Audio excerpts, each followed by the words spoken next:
get things going here. And guess what? It's time to do another Steven rants about poor podcasting advice. I saw someone today that made the argument that the first step that you should do when making a podcast is to buy a URL. That's your first step that you should do when you make a podcast. Well, I buy someone else's URL so they can't have it. that I guess could be, but I would argue, and please tell me if I'm incorrect here, because I've been incorrect many times in my life. You would probably need to have an idea of what you want to podcast about to get a URL. Nah. No, we buy a random URL and then make a podcast based off of that. Is that what I'm hearing? Because our next show is the Stephen John Drew Show. It doesn't matter what it's about. Right. We're just going to call it the Stephen John Drew Show. Fair enough. And we're going to be the Andy Richters to your Conan O'Brien. I don't know, Kent. To have an idea about what you want to podcast about, it seems logical to me, but there's a lot that it was a name. It was a name that was suggesting it. So who am I to argue with the name? Uh, Can't hear you, Yeah. SB. I know. I muted myself. I was testing. It seems logical, Kent. Have an idea about what you want to talk about so you can buy the URL. But For some people, they don't need an idea because, That's true. of course, they're just going to talk about everything. Each episode is about everything. Here's the thing. That in itself is an idea. The idea to talk about everything is an idea. All right. So you really do have to have an idea because you're like, buy a URL. All right, let's go ahead and type in randomcharacters.com. There's my URL. Characters.com. All Like right. actually randomcharacters.com. Like typing in random characters, because if that's my first thing, I might as well just type in random characters if that's my first option there. Well, I mean, you're Canadian. I think you type in random characters all the time. We Because have a couple you're random characters drunk. coming to live in Canada. I heard they're here to do the Stephen John Drew Show. They were your first recruits. It's true. I'm eating it up. It's great. It's better than most of the news. I mean, Right. you got to admit, it's entertaining. It's real life. It's entertaining, That's and true. you just can't make that stuff up. You cannot make it up. You cannot. Well, actually, Hallmark Channel probably has made it up. So. Yeah, they've already made a movie of it. All right, I guess we should do this show. Should we do this show? You guys ready to hit record? No. We should hit Oh record. no, that's I what hit you do is record like actually an click- hour ago. I'm Oh, running out of that's space. 1 second. Why I don't even have it open? Wait. 1 second. Why can't? Am I really? I gotta open up Audacity. I feel like I'm really quiet. Maybe I could be. The I cold think you're playing with my ear. clipping a little bit on my Okay, end. it might but be. It might that's- be my ears because I'm. I don't know, Chris. What do you think? Check Is he 1 close 2. to clipping It's on a yours? little hot Yeah, I do seem a little bit hot actually. You're and right. not in a sexy way. You're right. So I'll turn He's this. Sorry. never sexy. It's my. Never uh, sexy. His I sister, on the other hand. You know what it is. Whoa! You know what it is. She's a Cowboys fan. SP, am I supposed to use markdown mode on this All or right. regular markup? No, markdown. All not right. the fancy pants. 3, 2, 1, record. I don't want to record, and you can't make me. Are we Steven. recording? Are we No, recording? I never record. We're recording. We're recording. And then I can't. Oh wait, hold on. Or should we do the "We Are the World"? We are the world. I like that Well, song. Don't make fun of that song. That you- song meant a lot. Okay, it means a lot. Lyrically, it's terrible. I Performically, don't care it's about terrible. lyrics. When do the lyrics ever matter in pop And- songs? Playability-wise, it's terrible. He's not wrong. I don't know. I Pop like the music. melody and everybody's singing and it's a cool the beat. It's That's the one that I think it's no, is it Bruce? No, it might be Bruce Springsteen. There's a really good shot of him in that where he looks completely unentertained. So I grew up in Minnesota, and there was 2 radio stations at the time, 99.9 and 101.7.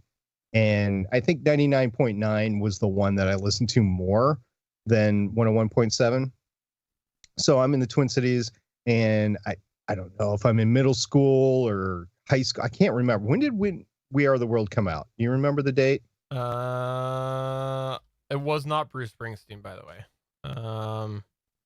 It was Bob Dylan. That's what he was, and he was completely like, that's what it was. Okay, it was released in Sorry. 1985. I was in college. I misspoke. I was in college, and I, for the first time ever, called the radio station, and it was just studying at night. I'm like, okay, I want you guys to play "We Are the World," and the jockey, he was arguing with me. He's like, dude, I really want to, but it's like a 9-minute song or whatever it was. I don't remember how long it was. He's like, I don't know if we have the playtime for it this hour, and we've been playing it a lot, so I don't know if we can. I'm like, I'm studying and getting ready for finals. I just really want to hear the song. And so the guy went back and forth with me, and for like 2 minutes on a break, right? And it was the actual jockey back then. I got serviced straight through the jockey. And yeah, about 15 minutes later, he played "We Are the World." He said, I'll play it at the end of the hour, which was in 15 minutes. So yeah, he played it, and that was the last thing he did for the day. And he went home probably pissed off that he had to play the song again. I'm going to try to mute this in time. Oh, it's a tie game now, boys. 7-7, 2 minutes left in the first quarter. Again, Here I we will go. ask you, Here. is Ohio State winning yet? No. Do you think I'll get a takedown, a copyright strike if I show this video clip of Bob Dylan? Should I do it? I'm going to do it. Oh, I think you will. You It's probably it's will. video. I'm not gonna do the audio. They've been super stingy lately. On that. Yeah, I don't know. But man. someone else has it hosted on. They'll probably tag it. All right. Steven, we do a podcast I about know, but podcasting. We've it's been the talking live- about it's this the for live years. one. What do I care? Anyways, it's in the chat. Oh It's my worth God. looking. It's worth looking at. Okay. Steven's trying to get the Gonna Geek show shut down by getting Let's our just- channel removed. Let's do the thing. We don't need to emulate what happened to poor Scott Johnson. We'll right do the now, thing. Okay? Should we do the thing? Let's do the thing. Let's do I the feel thing. bad for him. Let's do the thing. I feel really bad for him. Are we gonna do the thing? That looks like Adam Sandler. Are you gonna give me $5? Let's do the thing. Give me $5. I'm Chris Farrell from the All Things Good and Nerdy podcast, a wacky weekend morning show, part of the Gonna Geek Network, just like the show you're checking out right now. Shows on the network are individually owned, and the opinions expressed may not reflect others. Find other awesome geeky shows over at GonnaGeekNetwork.com. This is the official GonnaGeek.com show. Each week, we run down the latest news and happenings in the world of geek. These are your hosts for the show, Steven, Chris, and SP. Welcome to Welcome. Can you tell that I spent a bit of time editing Better Podcasting this week? I spent way too much time editing Better We Podcasting. just talked this week. about better podcasting like 20 seconds before we started the show. That's too. probably what it was. I'm gonna do this again. This is better Gonna Geek. It's not playing. It's not playing. There we go. Come on. This is the official GonnaGeek.com show. Each week, we run down the latest news and happenings in the world of geek. These are your hosts for the show, Steven, Chris, and SP. Welcome to episode 317 of the official GonnaGeek.com show. I am Steven Chandra, and I am pleased to say that Chris Farrell is here again this week. Where's my money, Steven? Where's my money? Why do you want money? Why do you want money? I'm not understanding why do you want money, Chris Farrell? My contract dictates that I should get paid at some point. That point is now. Well, you know what? I have a better contract with my fellow co-host of Better Podcasting, Stargate Pioneer, and he's here as well. Yeah, we got to work on those terms. We got to get the lawyers involved because we got a border involved between us. And I am just getting fed up telling the IRS that I don't owe you any money anymore. Okay, so here's a question for you two. This week, we are doing an all-news show. All news, all the time. And I have a question for you about that, SP. Quest. Why is there no Virgin Galactic news that you have this week? Let's spoil it right now at the beginning here. Because you will make fun of me if I talk about that company. And I refuse to talk about that company because you will make jokes the whole time about the name of the company. I wouldn't make jokes like that. You give me one example where I have taken a low-hanging fruit joke. Every other time I've talked about that company. So, Steven, you might need to make a resolution, much like I did and we talked about in the pre-show. I stopped making Steven's mom jokes years ago. Years ago, because it was low-hanging fruit. You too should resolve to get rid of the easy, low-hanging fruit jokes and become a sophisticated connoisseur of humor like myself and Stargate Pioneer. I think you're still waiting on the second part of that. Yeah, you dropped the jokes, but there's no sophistication yet. Shh. Let's go ahead and move on to the news. The gray in my beard says sophisticated. Me too.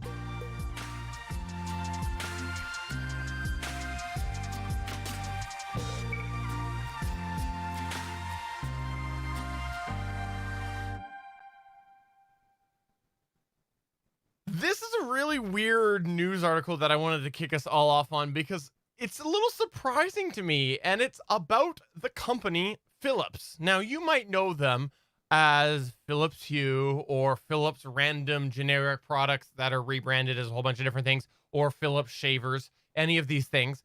But did you know that Philips apparently also wanted to be Philips wearable market? That's well, right. Everyone wanted to. That's true.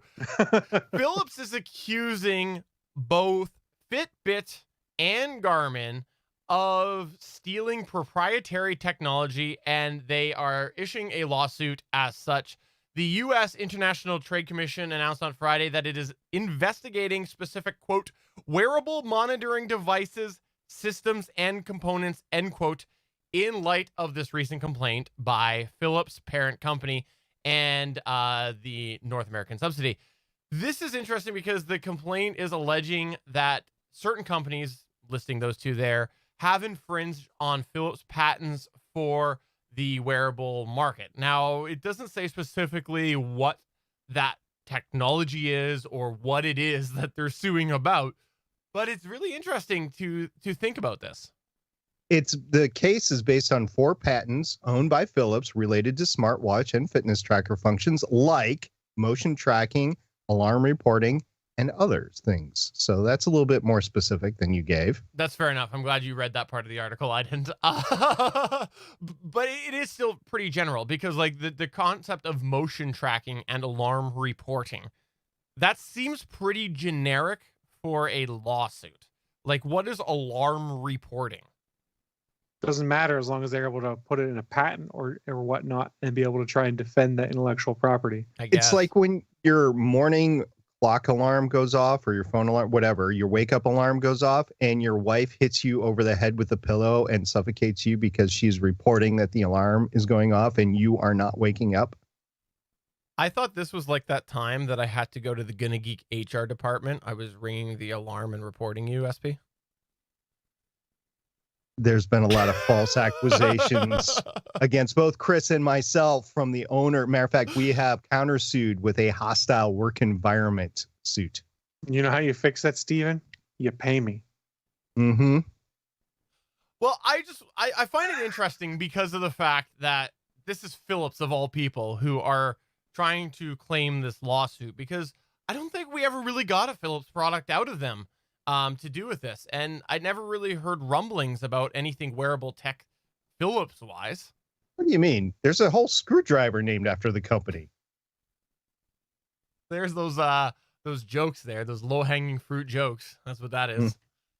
No, seriously, I've espionage in this digital age that people are just starting to figure out, because you don't know what other companies have done in order to get to the tech that they are enjoying today. And once that is discovered, it's not switching. You need a Stream Deck. What? Mm-hmm. And Stream Deck. And once that is discovered, then you're going to see a lot of lawsuits going back and forth on that.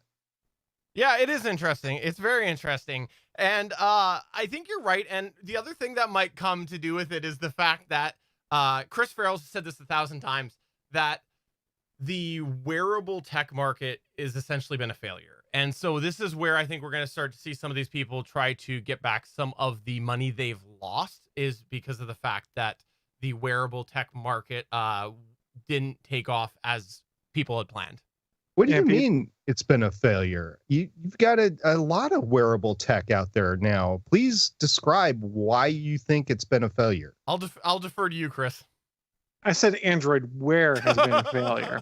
No, it's tough to say that things like Fitbit and health trackers and stuff have been a failure. Now it's going to be interesting with Google having acquired Fitbit to see what happens there with the development of some revision of Android Wear that might not suck. I don't know. Ironically, yes, I am wearing an Android Wear watch still because honestly, and this is going to make Steven's skin crawl that I say this. If Apple Watch worked with Android, I didn't tell you. This is the Stream Deck. I'm not talking about that till after. That's a post-show conversation. We should be back in a second. All right. Are you still holding your thought, whatever you'd said? Told you to hold your thought. Holding your thought, whatever you... Okay, are you still... I think I completed my thought, didn't I? I just don't know how to move on from it. Okay, I know what I was gonna say. It was the story about the Samsung watch. I know what I was gonna say. I guess let me change this. I guess for me, the thing is, I think that we've seen companies spend more money on wearable tech for not the gain that they originally set out to be. And I think even if you look at Samsung, they've done a variety of different things, and I don't know that they're where they probably wanted to be originally. So, and also, just aside from watches, other wearable tech is not really gone anywhere. And I would argue that the wearable tech market, it's mostly Apple at this point. Yes. So I think when you look at the whole big picture of wearable tech beyond Apple, it has been a failure. And that's sort of my take on it. And I think I bet I won't actually bet, but my thoughts are that a lot of companies have spent more money on trying to get a good wearable tech product for a net loss. So that's where I think the lawsuits are going to come in. Most people at work, they either have an Apple Watch. I can't wear anything on my wrist because of a nerve damage issue that I have in my spine. Most people in my office either wear an iWatch, Apple Watch, or a Fitbit, and they're wearing one or the other. They are wearing it. You guys, I don't know about your works. Are your people around you wearing these fitness trackers? And who did I mention was being in this lawsuit? Fitbit, because they're one of the people who have done some form of success in this. So right, but that's my point. There is success in this. Yeah, I guess there is some success. I don't think that as a whole wearable tech has taken off to where it was supposed to. So it's tough to be successful. That's why Pebble has collapsed at this point in time. Because remember, a lot of this got kickstarted, no pun intended, with the Pebble Watch Kickstarter, as everyone's like, oh, this is a really cool idea. And then you saw the other folks that were originally fitness trackers like, ooh, we can adapt some of these smartwatch ideas. And you start getting hybrid products like Fitbit has. Then you had Android watches, which arguably there's not much time being put into them to develop them, and the processors suck for them. So they're not great, and the hope is they get better. But the Apple Watch, as much as people scoffed with the Gen 1 products, I think it's very hard to say it has not been successful based off the number of people you see wearing them, you see them product placed everywhere, you see them moving in sales and things like that. So I'm not the Apple hater here. That's Steven's role. So I will actually say Apple Watch has been a good product. And like I said, it's such a product that I'm interested in that if I could make one work with Android, I would totally do it. But it is not enough of a draw for me to be like, I'm going to switch to the Apple OS for my phone because I'm too deeply entrenched in Android at this point in time. I don't want to swap back. I told the story on the podcast last year. The Apple Watch 4 saved my dad's life. Yes. There is no ifs, ands, or buts about it. My dad would be dead right now if it wasn't for the iWatch 4, Apple Watch 4. So you got that. Also, along those lines, that is why all these devices are popular, because those two devices are sending fitness data and tracking data back to their health tracking apps for their medical insurance. And if you get a certain amount of steps in over the year, you get a certain amount of activity level or calories burned or whatever throughout the year, you make that gate to go to the cheaper health insurance or the cheaper, what do you call it? The thing that you have to pay, the Premium? Premium, not the premium. Like you go to the doctor's office and pay copay. Yeah. The cheaper copay and stuff like that. So there's a reason why these are being worn, is because there is a monetary value to the individual to make that happen. And in my case, literally saved my dad's life. Fair enough. Well, I'm just interested to see what other lawsuits are around the corner, and also looking forward to the Philips Hue watch, because they'll have some form of Hue watch now coming out. It's big tech. Lawsuits are everywhere. Moving on to the next news one here. Pokemon Go. What's up over there, Chris Farrell? So Pokemon Go, it's hard to believe that this came out, back in 2016, 2017. It's been a while. And when you go and look at apps, especially ones that have microtransactions, it tends to be they start off strong, then they taper off into nothing. Well, Pokemon Go, it's kind of been the exception of the rule. In fact, it's made more money than ever. According to mobile analytics firm Sensor Tower, they had a record year in 2019, taking in an estimated $900 million via in-app purchases. That means it surpassed its launch year revenue after seeing a drop-off in both players and spending back in 2017. So why is this important? Well, normally free-to-play games come out the gate huge, like we were talking about earlier, in regards to revenue and popularity, then slowly decline as time goes on. Or they start small and build towards a peak and then kind of taper off.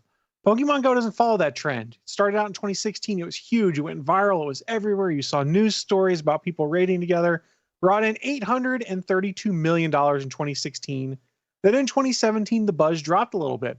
Brought in $582 million. Well, evidently Niantic saw the writing in the wall there, which was, if we don't do something to re-energize this player base, we might lose Pokemon Go and people will stop playing, or not as many people will keep playing. So what did they do? They introduced a whole boatload of new features over the next couple of years, like raid battles, trading with other users, AR camera effects, and carved out a dedicated and pretty lucrative niche in the mobile industry.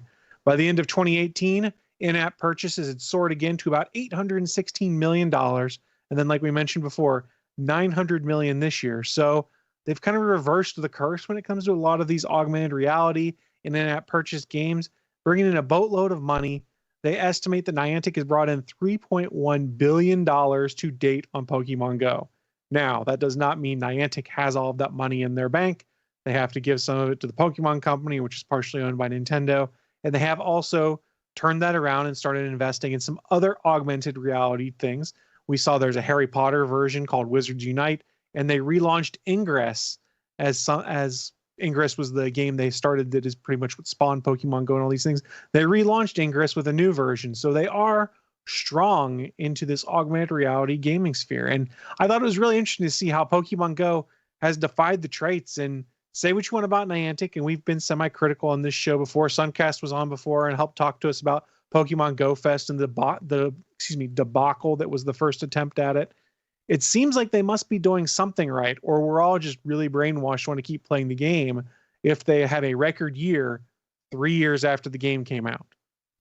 I have to say something. I've got it on really good authority that they've gotten a little scummy now, charging for different things, apparently making it more pay to play. I know someone who is heavily invested in this game, and that's their words. Quote, it was Suncast. Suncast actually is in our chat right now talking about that. So I just wanted to mention that right now. But it's interesting because Suncast is probably the guy that I know who has been most dedicated to this. I don't know that I know anybody else. I do, however, know people that I work with that got into it within the last couple of years, which is interesting from that perspective. New faces coming in compared to, people like Suncast who started on early and continued. So I just think it's interesting seeing a long-term person like Suncast say that. In early 2019, a guy that I work with, he runs the team that's adjacent to mine. He got exposed to the social aspect of Pokemon Go.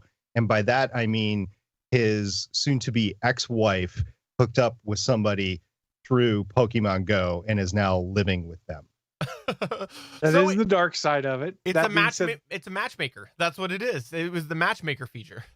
part of what I have enjoyed about Pokemon Go is the community of people that I've met around it. I have a regular group of folks that I go and do raids with once or twice a month in the summer. And the winter, it kind of tapers off to like once a month or so. But we'll make a plan of, hey, we're going to hit up all these Pokestops. We're going to do these 5-star raids. And we'll have a convoy of 10, 12 people, and we'll go around and do that. And it's a fun way to meet other people, to have chats about stuff, and to just play a game that everyone likes. And I was very surprised by how welcoming a lot of the people were, at least in the community around here, which is my wife and I, we started playing when it first launched, and we took a break because it was just not great back when the profits dipped that we talked about. And then we came back because some friends of ours were still playing, and it was just really cool how embracing and welcoming most of the community was, and all of the community events that are organized around it. There's like large Facebook groups for my community that are, hey, here's where everyone's meeting up to do these raids. We have Discord servers to coordinate raids amongst other folks. It's been a very pleasant experience. And at least in my opinion, Pokemon Go's success isn't necessarily because of the gameplay all the time, but more because of the community that's been built up around it and the friendships you make, just being like, hey, let's go play the game. This is fun. I have to say, those people I was referencing that I work with, they got me to finally start up the app after a couple of years of not using it, just because they wanted me to do something so they could get a gift if they gifted me. I didn't understand it. Something like we'll that. Go with that excuse. Something like that. Mhm. I genuinely haven't since then. However, they were telling me about how they also do the local raid thing and stuff, and that did seem really interesting to me. That social aspect. So I can see that, and I don't know that is as much a credit to the game as it is the game's ability to have created that. Like, because that comes down to the people and the But people. a lot of that got created outside of what Niantic did. That's why there's all these Discord servers, because there was no way in game to coordinate these things. So it's fascinating how the game spun off all of these things. And if Niantic wanted to come in with like some heavy-handed action, like, no, you guys can't use Discord or these things, and find some way to block them from working with Pokemon Go, or to block like the Pokemon IV apps and stuff like that, I think they realized they would be damaging the community they've built, because hey, they like making almost $1 billion in in-app purchases each year. Yes. Well, let's move on to our next news point here, which I believe has something to do with a sample that SP is providing after eating a Mars bar. I think that's what it is, something for testing, biological testing. Is that what this is? Got a sample for you, Steven. Open wide.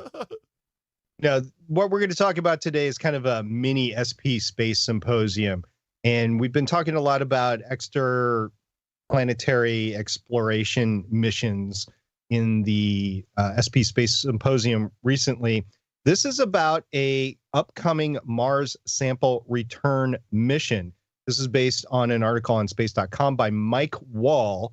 We're going to talk a lot about Mike Wall today. Wall to wall, Mike Wall. Mm-hmm. So in this particular article, we're going to talk about the upcoming Mars sample return mission. It's actually going to start this year, when Mars gets launched, probe from Earth. I'm going to start that over. Sorry. Sure. When we are actually going to send a probe to Mars to start the sample return. So that starts with NASA's 2020 Mars rover, and it's scheduled to launch in July of 2020, land on the red planet inside a crater called Jezero crater in February 2021.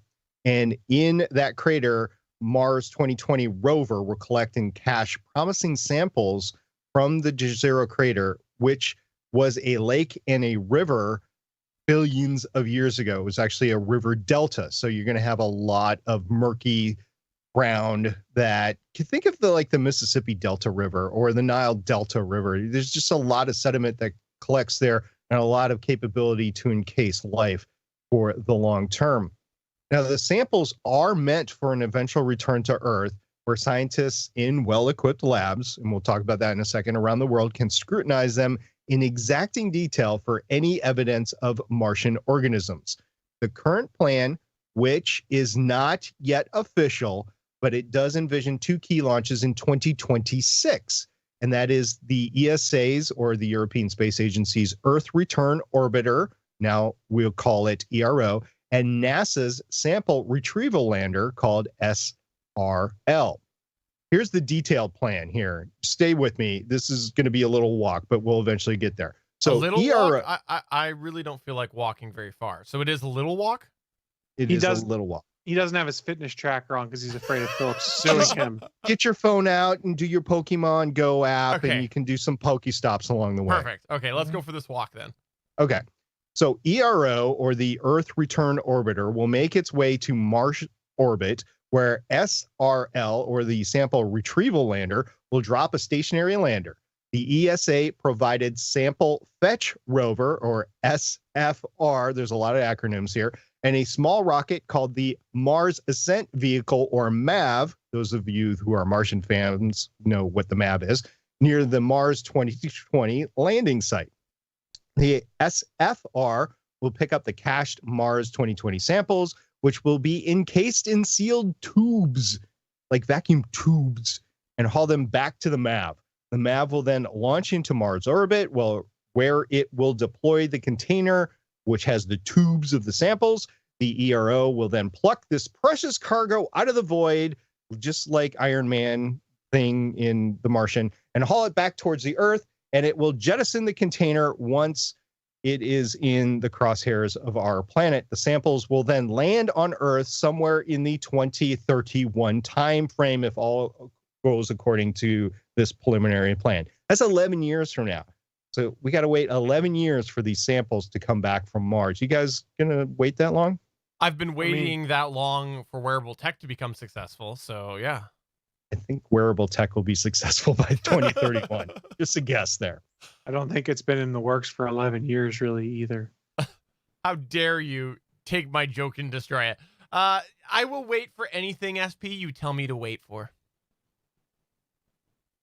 Okay, we'll leave that comment alone because I'm catching some subtext from that. Okay, there's going to obviously be public reaction to this. You guys were probably too young to remember the public reaction of us bringing back the moon's rocks, the rocks from the moon. I'm just guessing. You guys don't remember the public reaction for that, right? You are correct. I was not alive for that. I don't. Yeah, that spawned a heck of a lot of movies, sci-fi movies, which you may or may not have seen on a Saturday afternoon on FX or something like that, where you have these viruses or life forms or whatever that come from the moon because of that. Well, you're going to get, I mean, guys, we talked a lot about what it was a year and a half ago. We talked a lot about flat Earth. Yes. These are the people that are going to spin up about the rocks returning from Mars. It's so true. It's unbelievably true. And, you know, I have to say, there should be caution because we don't know. Everything we know about everything is hypothesis to do with space. So there should always be a level of caution, but we shouldn't panic. So the arrival is going to catch a lot of people off guard in 2031. You know, the people that don't pay attention to this stuff until it's actually happening. Yeah. And there's probably going to be a lot of fear, anxiety, and confusion. So the members of the International Mars Sample Return Team need to start educating and engaging people about the effort now, so that in 2031, it's not that big of a deal. Although we've been educating people for how many hundreds of years about the Earth is round, and we still had flat Earth people. I was just going to say, the second part of my point is we should always have caution when we're doing anything. Because again, if you think about it, anything that is like not been actually properly tested here is 100% theory. Well, I was going to say, because a lot of people are idiots and don't believe in science is why we need to have caution. However, the thing is we have people who have been educated on these things and they've done the research. And so we need to pass that education and that caution and all of those things that have been, they're way behind us now because of the experts in the field. We need to make sure people understand that, but it's not going to matter because of the flat Earth syndrome. So let's go through some of the education pieces of trying to tell the public of what's actually going to happen in 2031. So after arriving on Earth, this Martian material will first be vetted at a specially constructed sample receiving facility, which will be designated to prevent contamination in both directions. And by that, I mean nothing unwanted can get in to taint the samples, and nothing from the samples can get out into the wider world and cause Stephen and his entire country to die. So the SRF, that's what we're going to call it now, another acronym, the Sample Receiving Facility, hasn't been built, nor has a site been chosen for it yet. But the Sample Return Project can use existing biosafety level 4 labs as a baseline.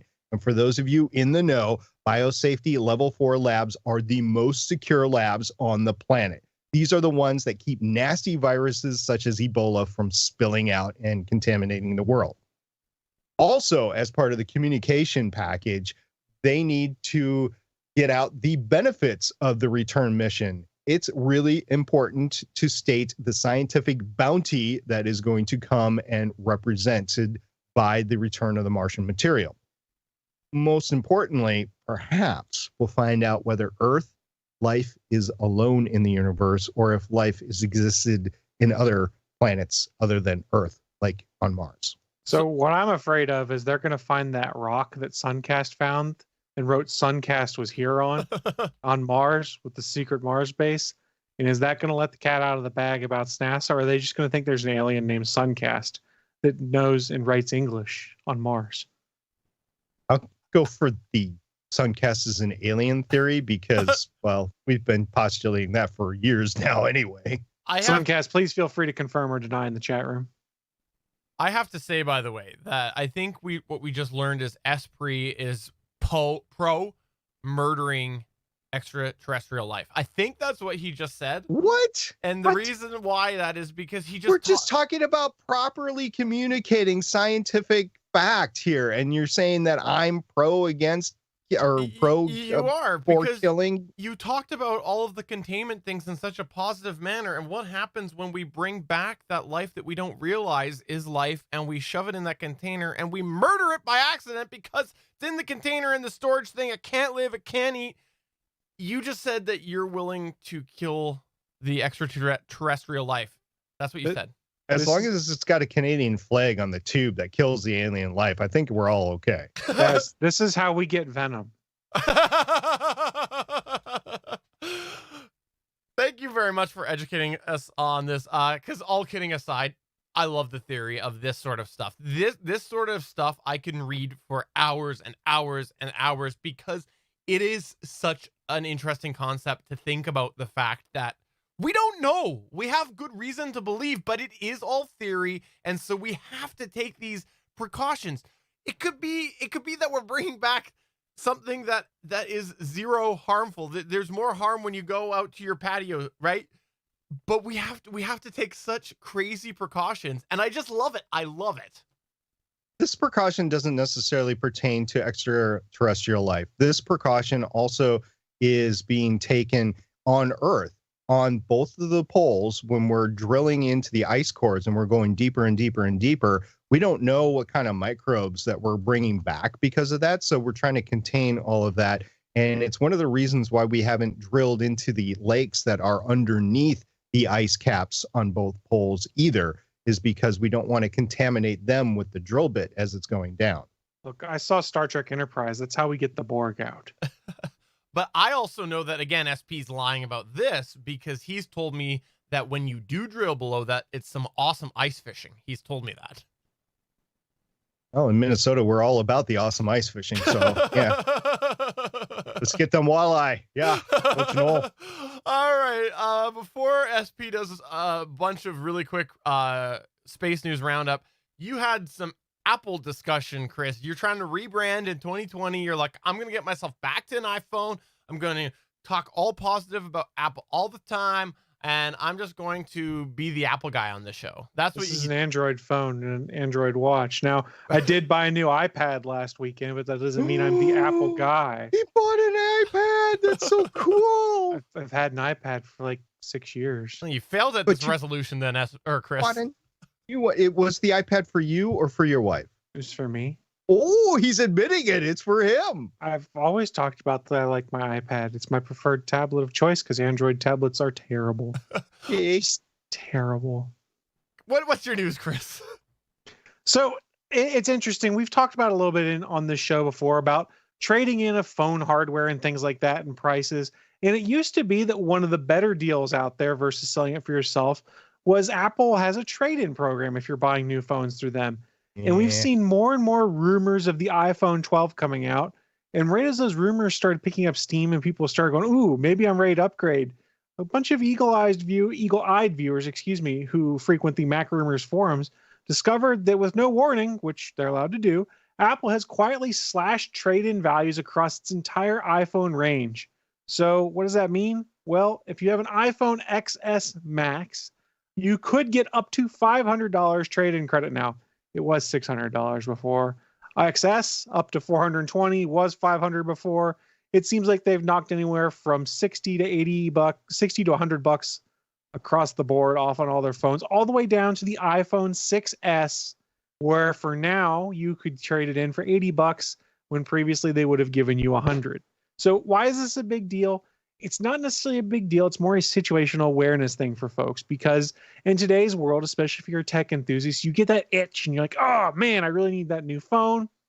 And to try and make the hurt of it a little less, you look into trading it, selling it somewhere, things like that. And for a lot of folks, yes, you could go on a site like Swappa or eBay and go and sell your phone, but then you've got to take time and wait for it to happen. Or you could take a little bit less money for the convenience of trading in through Apple or Google, because I've traded a phone into Google before. But those prices, as these phones get more and more expensive, are getting cut quicker and quicker. And this is not me taking a shot at Apple, being, oh, screw you, Apple, for lowering those prices. Google did the same thing. I was looking at the Pixel 4 prior to its release, and I was like, oh, I can trade in my 2XL, and I think it was for $240 at the time. Like when the 4XL came out, then it dropped to like 160, and I think right now it's down to like 140 for my phone. These values drop real fast, and if you want to sell it, your best bet's probably not trading it in.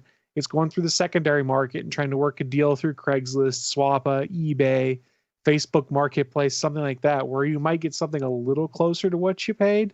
So if you're in the market, just keep an eye, because those prices are dropping fast. Okay, this is the reason why, and I know for a fact that this is the case. Legal disclaimer, I don't know for a fact that this Apple is the hater case. Steven coming up with his official opinion on why this is the case. You know what? This coming from the Cybertruck This hater. is because of the fact that we're going to see a big drop in the high price tag of phones. The companies have listened to us, and they've gone, people don't want to give us money. We're going to lower the price. Yeah. And they're going to go, so, well, if we're going to sell a brand new phone for $800, we can't be giving people $600. So obviously they've listened to us, and they have a heart, Chris. That's what it is. Apple has a heart. What's happening here is Apple has not regained the amount of money on the hardware that they have in the past, and they're trying to make it up on the trade-in deal. I actually am more and more for the trade-in. I used to keep the phones. Matter of fact, for the viewer, I've been holding up several of the phones that I have, and these are only some of the phones that the family has had over the years. I think I got some S6s, 6Ss, 6S Plus, whatever in here. And those were all good phones for the time, and most of them I think still work. And one I know doesn't is my old phone. But I'm more of the ilk here that you're going to need a new phone every few years. And the question is, do you wait that additional year and pay maybe a little bit more on the price of the phone, or do you trade in your phone like after a year or two? There's got to be, I haven't done the math, there's got to be a breaking point on when the deal is the strongest. Now, we bought some of the phones last year, the SX Maxes last year. We bought two of them in the family, and I waited until there was a deal to buy them. I've been waiting for that same deal, even $100 off the price of the phone, and I haven't seen it yet. There've all been these trade-ins deals this year. There has not been a deal. So I'm at the point now in January where I'm like, I can eke out another few months with my 8 Plus Yeah. And I can make it to the October timeframe and get the next generation. I'm going to pay a little bit more, but I'm going to get more of the capabilities that I want. I want a terabyte of storage. I want just different things that I'm not going to get. And the one thing that I'm worried about is I would still want that lightning plug because of CarPlay issues. So Right. if I don't see that coming, I might pull the trigger early and get an 11 Pro Max. Okay, so my true authentic actual belief in this, all kidding aside that I was just joking, is it comes down to the change in what consumers are wanting right now. We've talked about it on the show. A lot of people are willing to go with last year's model, the light version, whatever it is.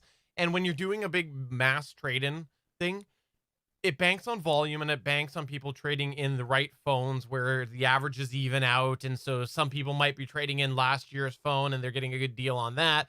Some people, they might be overpaying a little bit for the lower end phone. And I think that you're probably going to see that more and more people are willing to really just ride their phone till it's useless. So then what sort of trade-ins are they getting? Are they really, is there any value in that mass trade-in anymore? Probably not, because people are really just waiting and running those phones till their end, or buying phones that are inherently cheaper. So I think it probably comes down to consumer habits. That's my thoughts. Yeah, you're not wrong.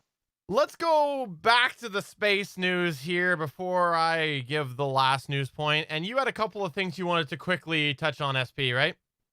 I did. They're both articles that were on space.com by Mike Wall in the last week. They're both events that I wanted to cover that had occurred since we had last recorded before the holidays. So we'll start by talking about Boeing's Starliner.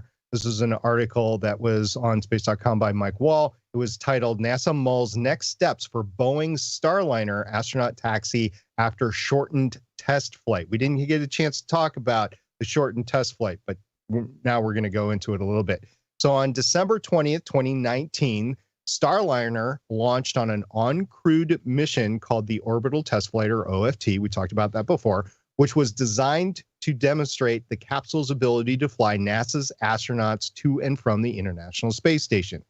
OFT was supposed to last 8 days and feature an autonomous docking with the station, but Starliner suffered a glitch with its onboard timing system, aka the computer, shortly after liftoff, and got stranded in an orbit that was too low to allow for a rendezvous with the ISS, meaning it didn't have enough fuel to get up to the higher orbit of the ISS. So the Starliner, aka the reusable capsule, ended up zooming around Earth by itself for 48 hours, then coming down for a picture-perfect landing in New Mexico's White Sands Missile Test Range on December 22nd, 2019. NASA's administrator, Jim Bridenstine, wrote in an update Tuesday, January 7th, quote, NASA is evaluating the data received during the mission to determine if another uncrewed demonstration is required. This decision is not expected for several weeks as teams take the necessary time for this review, unquote. Bridenstine also announced that NASA and Boeing are forming a joint team to investigate Starliner's timing anomaly and to figure out how to make sure it does not happen again. Bridenstine said, quote, once underway, the investigation is targeted to last about 2 months before the team delivers its final assessment, unquote. Starliner is currently being transformed from White Sands to Boeing's facilities on Florida's Space Coast, where the capsule will be examined in even greater detail by the joint team. So, guys, a couple of things here. One, you have the Starliner, which failed a portion of its test to go to the International Space Station. It didn't explode. It actually went up and down successfully in that manner, but it didn't attain the correct orbit. This was rather a common occurrence in the early space flight history back in the 60s and the 70s. This sort of thing happened all the time. Matter of fact, it still happened in the 80s and 90s as we were transitioning into more advanced upper stage boosters to get into a higher orbit or geo or stuff like that. So this is not uncommon. However, the Starliner is supposed to be a manned system capable of taxiing astronauts. I think you want to get the engine part of that right before you put a human in the loop. So I'm guessing, and I'm not sure, but I'm guessing that this will force Boeing into an additional flight. You know, that's the thing that's really interesting to me about these sort of failures is the fact that we've talked about it on the show. We are right now very dependent in America and around America on other countries to get us up to space. And because we had a reliable way, which obviously couldn't have continued, but we had a reliable way, and now we're trying to get, well, we had an overall reliable way. Sorry. SP is doing the air quotes for the audio listener, but we had something that we most of the time could use, and now we don't, and we're trying to get that back. So every little failure, it's like, well, when are we going to get back to be able to sending our people there ourselves? Now, there's all sorts of arguments that could be made that maybe the international development is a good thing and whatnot, but I want to see this succeed. I really do, and it was an interesting setback to read about when you linked this to me earlier this month. Yeah, it is definitely a thing that I'm glad that we have two ponies in the race right now, basically, because we have been short-sighted in the past going single source on things. And some of it's just been costs. Like the space shuttle costs a lot of money. So you're not going to buy two versions of the space shuttle. It's just not going to happen. But Boeing's not the only horse in the race here. There's another one, and we'll talk about that in a second. But I think it's important to get there as soon as we can, but get there safely. So, like I said, I don't want to be the astronaut that's riding this Boeing capsule when the engine might or may not work. Yeah. And fair or not, Boeing's had a bit of a rough go of it lately. No. Yeah, just a little bit. What's your second thing that you wanted to quickly touch on here, SP? Yeah, this is another article by Mike Wall. And if I haven't mentioned it yet in this episode, I have a lot of admiration for Mike Wall, a lot of respect for him. He's been doing this sort of thing for quite some time and is a bit of an authority when it comes into the space reporting and just the space industry in itself. So, Mike, thank you very much for continuing to do the great work that you're doing. This article that he did was titled Crucial Safety Test of SpaceX's Crew Dragon capsule is delayed to January 18th. We've been talking about SpaceX's Crew Dragon for a while, and it had a little issue with the escape rockets that exploded on the pad that we actually looked at video of, and it was leaked out and it shouldn't have been, but yeah, there was a big explosion on that. Well, they've kind of recovered from that, and they are looking at doing some test flights to actually test the escape rockets in flight. Now, the crucial in-flight abort test is what they're calling it, or IFA, had been targeted for January 11, 2020, and it will now take place no earlier than January 18th. And this was via an announcement from NASA on January the 6th. Now, during the uncrewed IFA, the Crew Dragon will launch atop a SpaceX Falcon 9 rocket from NASA's Kennedy Space Center in Florida. Shortly after liftoff, the capsule will separate from the booster and use its Super Draco escape thrusters to blast itself clear of its rocket ride, demonstrating the ability to keep astronauts safe in the event of a launch emergency. The IFA is the last big milestone SpaceX needs to achieve before Crew Dragon can fly astronauts. If all goes well with the abort test, the California-based company can start prepping in earnest for the Demo 2 mission, which will carry NASA's Bob Behnken and Doug Hurley to and from the International Space Station. So in the grand scheme of things, Ernest Goes to the International Space Station. Is it that the movie? You said In Earnest, so you don't know the Ernest movies? I snorted because it was such a bad joke. Sorry. Remember what we said about the better jokes, Steven, not the low-hanging fruit? Yeah, right. That's yeah, 2021. More sophisticated. 2021. Sophistication. So what you have here is a issue that I think might be closer to operational than Boeing's issue. Although, if I'm an astronaut, I'm still thinking, I need those rockets to work right and not blow up the capsule that I'm in. So in both cases, there has to be some successful test flights before you put astronauts in there. And this was always the case for SpaceX. After they had their issue, they were running ahead of Boeing, and then they had this issue. They've already been to the International Space Station with Dragon. They just have been working on this escape capability since then. They have the capability to get up the International Space Station. They don't necessarily have the capability to rescue astronauts in distress. So I don't know which horse I want to put money on right now to be first. In either case, I want it to be safe, especially when you're talking humans in space flight. We are all old enough to remember the Challenger, the Columbia. We are all old enough to remember the recent Soyuz rescue that occurred. That is the sort of thing that I'd want to have happen. If a rocket is going bad, I want the astronauts to land safely. And we have to do that. And we have to get them to the International Space Station safely. So let's check all these boxes, make sure we're safe before we go up there. I know you mentioned timing is an issue with the Soyuz and the International Space Station. I do get all that. But if this ends up being a successful flight at the end of 2021 or the beginning of 2022 with humans, I'm okay with that as long as they get there and get back safely. Agreed. And I've said it before on this show, I am actually a fan of the private space race for a variety of different reasons.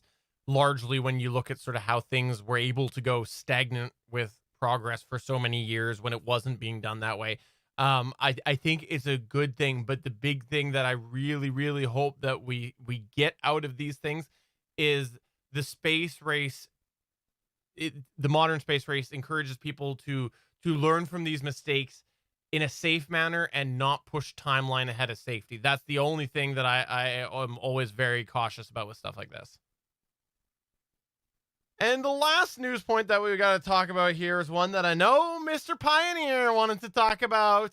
And it is actually related to the official GonnaGeek.com show. And it's a really, sorry, I can't do this. Suncast, you wrecked me. That's going, okay, Twitter right now. How do we tweet that? I don't know. Too bad you couldn't get both of us in the shot there, Suncast, because I'm referring I think it's better with Steven just, I gotta tweet this. Sorry, it's live audience. This is too funny. Well, someone explain this to Spreaker. Okay, Chris can't either. Okay. So basically what happened is when Steven was talking and he was talking lies, basically, I was making the symbol that he was toking up with, marijuana, which is legal where he is, by the way. The devil's lettuce. Yeah. It's been a while since I heard that. So yeah, so I was just making the toking symbol or the facial expression or whatever and pointing up at Steven while he was talking. So I can't figure out how to do this. Suncast took that, made a GIF out of it. And now Steven wants to tweet it out. So he's taking time in show this week to make sure he can tweet it. On the @GonnaGeek show, comma, @Stargate Pioneer, colon. Oh dear. There we go. You guys wonder why you didn't get any Christmas presents from me this year. Because I'm the Grinch. That's so good. So good. That's going to be like, that's way beyond me in a robe. That's so good. No, the pink robe wins. Okay. Yeah. And so this last news story that I know Mr. Pioneer here want to talk about is actually related to the Gonna Geek show. And I'll tell you at the end why it's related. Okay. Oh, please. It is the fact that there are some royals which are probably going to be moving to my part of the world. If you didn't know this, SP's a royalist. He loves the real royals. He also loves the Hallmark Channel royals. He loves all sorts of royals. And if you didn't know this, Prince Harry and his wonderful wife, Meghan Markle? Is it Duchess? SP, correct me. Is it Duchess? The Duchess of Sussex, okay. I believe, is the correct term. Duchess Meghan Markle have announced that they will be stepping back from their formal royal duties, and they are going to be splitting their time between the UK as well as my part of the world. Legitimately, they were over the holiday season seen in my fair area. People are speculating where it is and things like that. And people believe that maybe they're going to be having somewhat of a future out in this area. The west coast of BC is a beautiful place. Like, I take it for granted. I admit I take it for granted. It is a very nice place for people to be. Obviously, part of it is the legalization. I mean, wait, what? Never mind. We'll leave that alone. But it's just a very nice place to be. And that's the rumors that they're going to be coming over this way. And I know SP was really excited to talk about this. SP, go ahead. Profess your love for the Royals. So first of all, the rumors are true. They were at Steven's house auditioning for a Gonna Geek podcast that Steven is going to produce. Tell the truth. So I'm just they're auditioning to replace us, SP. He's going to Yeah. replace us with royalty. It is about the only way he could find good replacements for us is royalty, though, because we're that damn good at our jobs. 3 letters, NDA. Can't confirm or deny it. So that's why they were over there, is that they were, well, let's face it, Meghan Markle, she is an actor. And I knew when she went into the royal family that she would want to continue acting just for her personal professional career, not necessarily for the money, although, you know, that doesn't hurt, but just because that's who she is, that's what she does. And none of them are really in the line of succession. So this is not surprising of what has happened here. So Harry decided, hey, let's go over there and let's let you audition. I think they together were decided this. So apparently, allegedly, there was already a work in progress with Disney to do a voiceover role, which she has done once before, and it was all for charity. She got that check marked off. She wanted to do it for charity, but I think she found out how much in demand she was when that happened. She's like, oh, okay, well, let's try to do this for real. Let's try to get some serious roles. She's already done some Hallmark Channel stuff. So I thought this voiceover deal was for an elephant conservation thing. That's what I had read online. It was, but now she made a deal with Disney. She's in the area which she's worked before with Hallmark. Current deal is with Disney. Yes, for more elephant conservation stuff. It was not for profit, was what I had read in passing. She made an actual deal. There's 2 deals. She did a voiceover and then she made another deal. Can I just say that the money. Harry and Meghan won't be arguing like this when they come on the show. I'm just going to tell you that. Okay. Well, fine then. Then you can just come on right now then. Regardless, here's the deal. She is going to appear on the Good Geek Network. She's going to be in a Hallmark Channel movie. She's going to work for Disney. And last but not least, since the CW apparently doesn't have enough superhero shows, she's going to star in her own CW superhero show that is DC Comics based. Who do you think she is going to play, Chris? Nobody. What DC comic character could she play? Steven, you talked to her. What does she want? Who does she want to play? She's going to play the DC comic character Black Widow. I give up. Okay, so this brings me to 3 points. Number one, you're welcome to drop by anytime you want, my pal Hair. Feel free to come by, Hair. Secondly, there's plenty up for you at Steven's house. Secondly, sure, we'll get you on the podcast. I don't know if you want to talk geeky stuff, but you're welcome to. And third, the reason why this relates to the GonnaGeek.com show is because there is now a clock on you to send SP that space debris to my house. Because how are you going to feel if you send that space station crashing down to my house to find out that Meghan and Harry were in it at the time with me? Let's clear the air here. It was never me that was sending the space station towards you. It was the Chinese. They have something against you. I don't know what kind of mic review you did that you pissed them off, but they are targeting you for space junk. Fair enough. But anyways, now you've got a clock on there, so that's why it relates. But Me.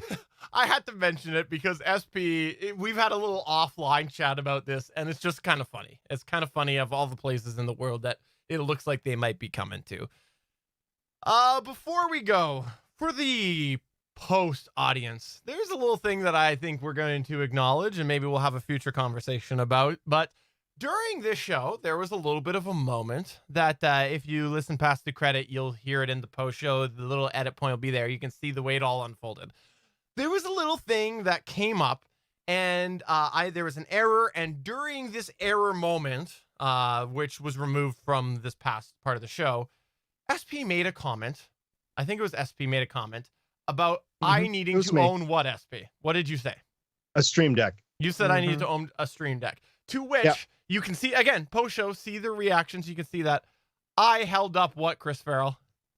A Stream Deck. It is true. I did make the dive into the Stream Deck world, and I specifically, this was the thing, I've had it for a few weeks. I specifically made the decision. I was not going to show the Stream Deck, mention the Stream Deck. I haven't told anybody about the Stream Deck. Oh. No, until somebody made that exact comment, which was you should own a Stream Deck. So I have to say it was quicker than I thought. I thought I was going to get a few weeks out of it.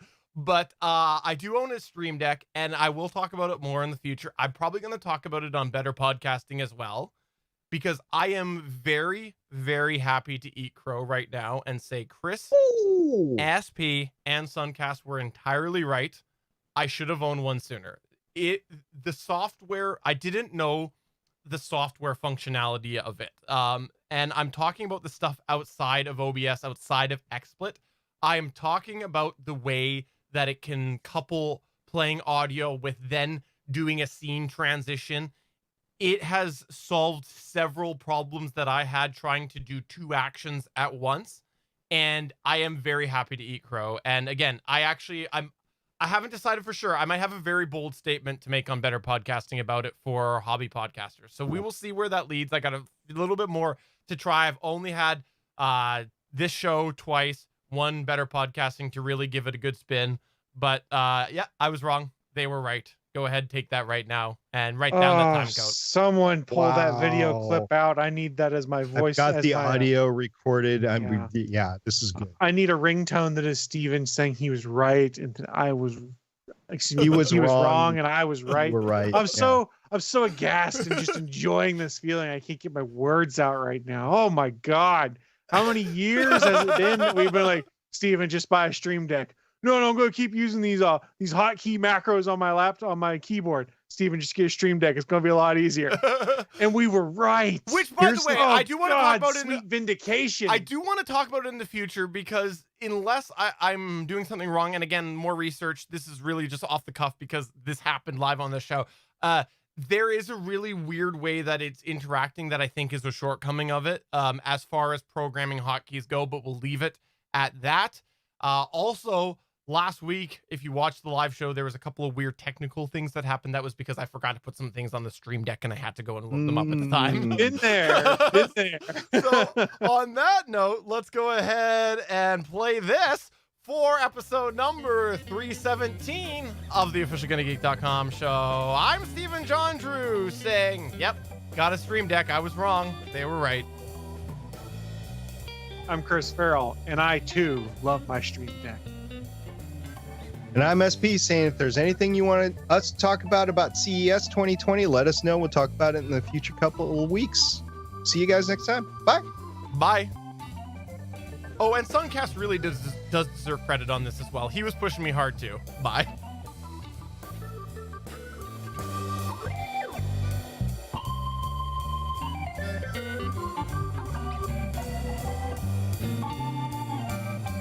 Thanks for checking out another episode of the official GonnaGeek.com show. If you like the show, please give us a 5-star review in Apple Podcasts or a thumbs up on YouTube. You can always join us for our live recording sessions, which stream Mondays at 8:45 p.m. Eastern at www.geeks.live. And remember, you can find our full back catalog at GonnaGeek.com/show. If you're itching for more geeky content, check out other shows on GonnaGeekNetwork.com. Voice work was by Emily Prokop of the Story Behind podcast. That's it for this episode. We hope to see you back again next week.